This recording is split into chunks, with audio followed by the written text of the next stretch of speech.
Good morning, everyone. I am Dr. Avni Zogrekar, presenting before you a paper on coblation versus conventional tonsilloadenoidectomy.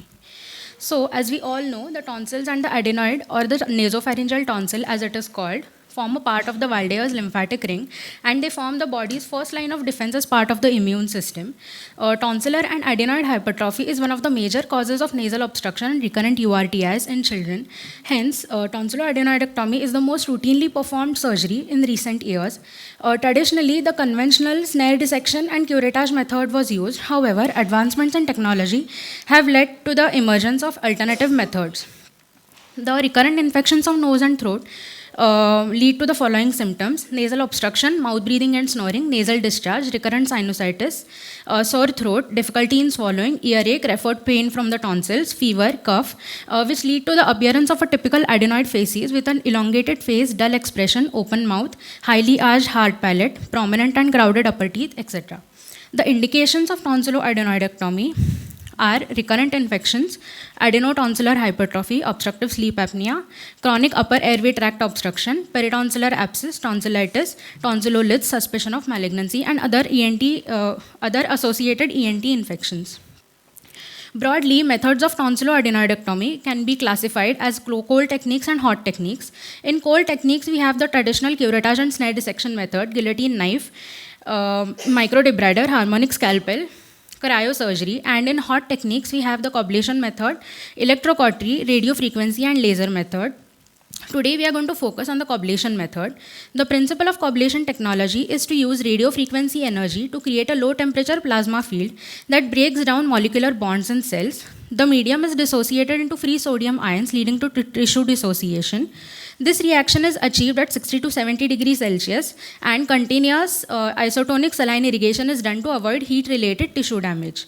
The aim of my study is to study and compare the advantages and disadvantages of the coblation technique with the standard curettage and snare dissection technique for tonsilloadenoidectomy in pediatric patients. The objectives are to study the conventional and coblation methods and to compare both these techniques based on the following parameters.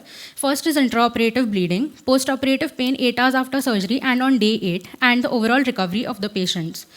The inclusion criteria is age group is 5 to 15 years with recurrent attacks of tonsilloadenoiditis and persisting symptoms of throat ache, mouth breathing, snoring, cold, recurrent cold and cough, and radiologically significant adenoid hypertrophy. Exclusion criteria is children below 5 years or above 15 years, patients with congenital bleeding or coagulation disorders, acute respiratory tract infections, craniofacial malformations, palatal insufficiency, severe anemia, and patients with deviated nasal septum that would hinder endoscopy. This is a comparative observational study conducted at a tertiary hospital. Total 40 patients were enrolled in this study, and they were divided into two groups, out of which group 1 of 20 patients underwent endoscopy-assisted coblation, adenoidectomy and tonsillectomy, and group 2 of 20 patients underwent tonsilloadenoidectomy by the conventional curettage and snare dissection method. Written informed consent was taken from all patients enrolling in the study, and all the patients underwent a basic clinical assessment and preoperative evaluation and a preoperative fitness from a pediatrician.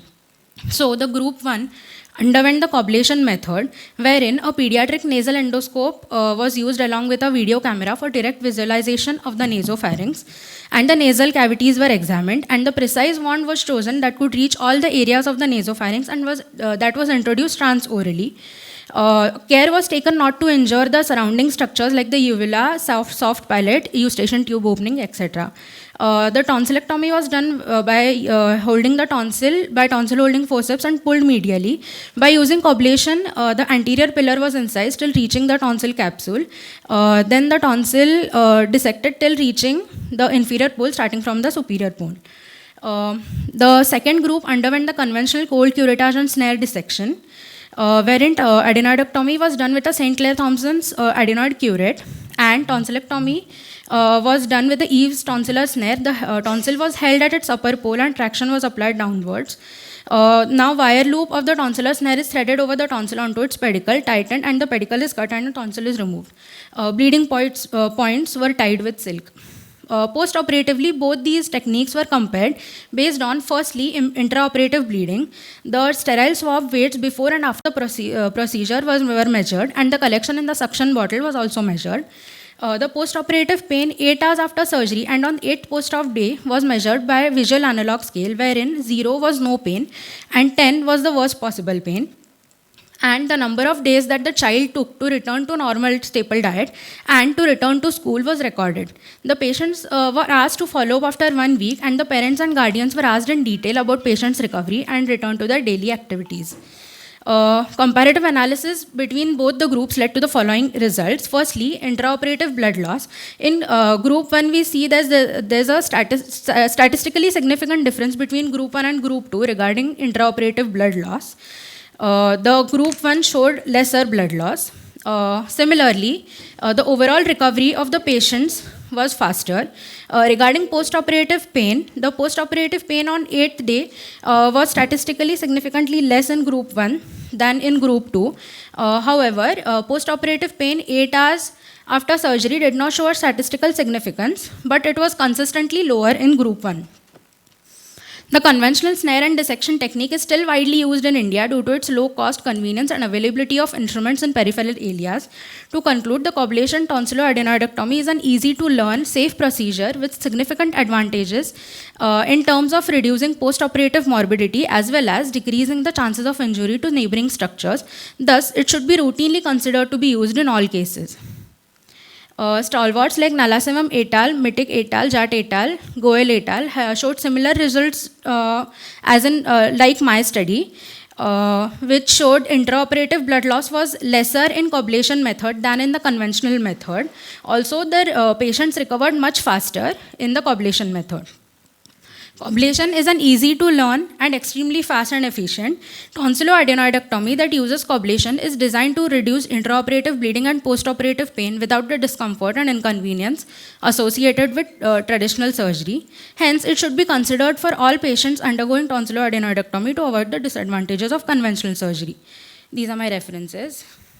Thank you. Okay, nicely presented. Do you think that you can replace our conventional surgery with all patients in coblation?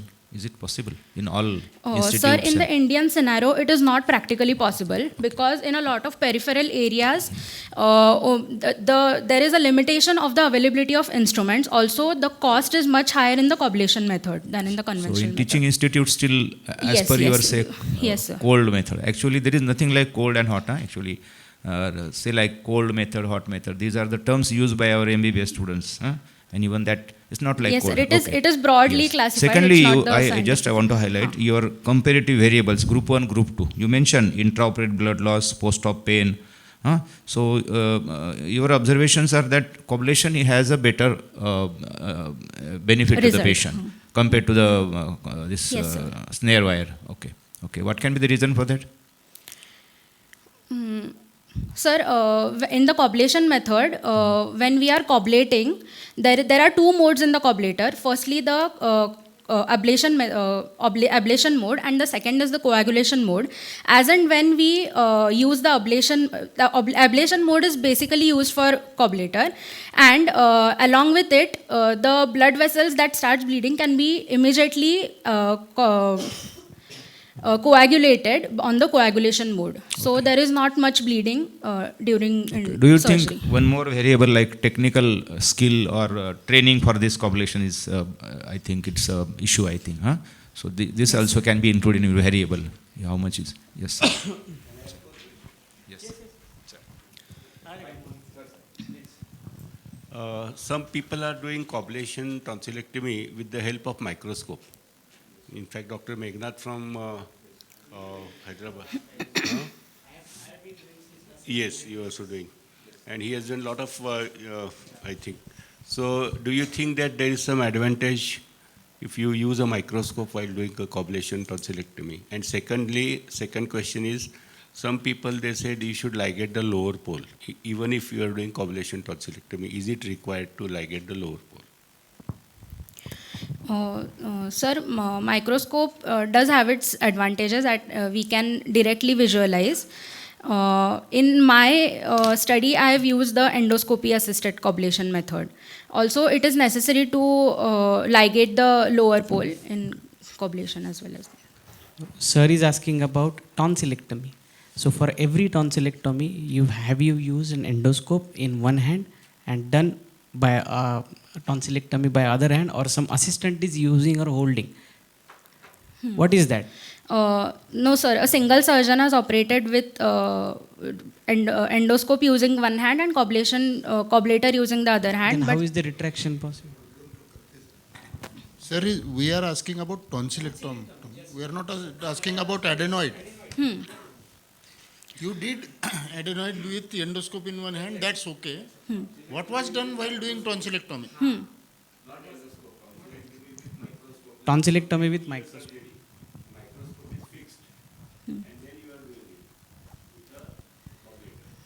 yes, sir.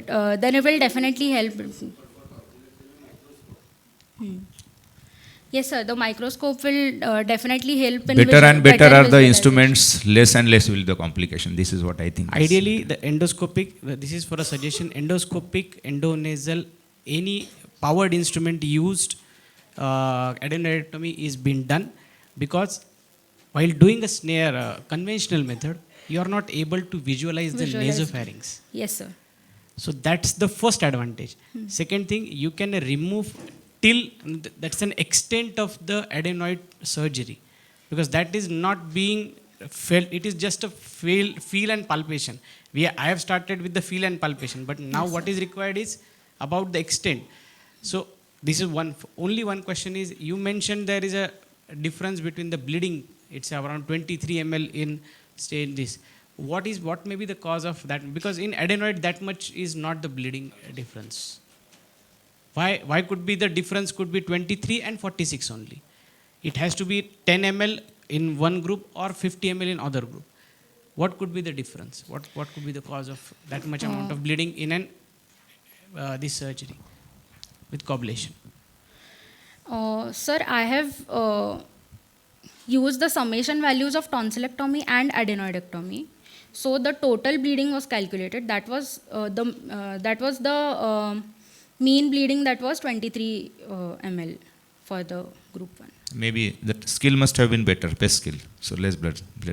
That may be. Okay. Any question? Yes. Sir.